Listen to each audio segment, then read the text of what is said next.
no grāmatas Ar Dievu sirdī. Nosargāt pērli. Tavs ārējais apvalks ir kā gliemežnīca, ļoti brīnišķīgs, bet ievainojams.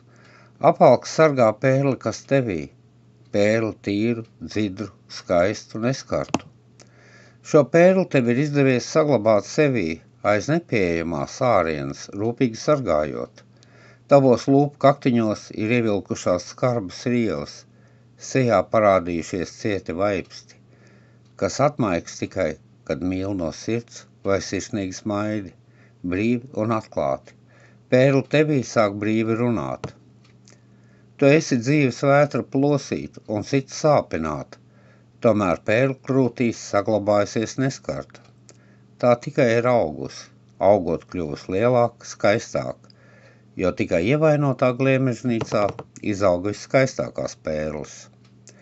Kāds saredz tikai skaisto gliemežnīcu, nespējot aiz tās saredzēt pērli, cits saskat pērli, bet nobīsts, atver gliemežnīcu. Tu tikai vēro, jo iekšēji baidies atvērties pati, baidies vēlreiz tikt savainot, baidies pazaudēt savu pērli. Reiz nāks tavs pērļu zvejnieks, pacietīgi, un sirds gudri tuvosies pērlei, līdz gliemežnīca pati atvērsies, vairs nebaidīsies atklāt savu mirdzošo pērli un iegult saudzīgajās pērļu zvejnieka rokās.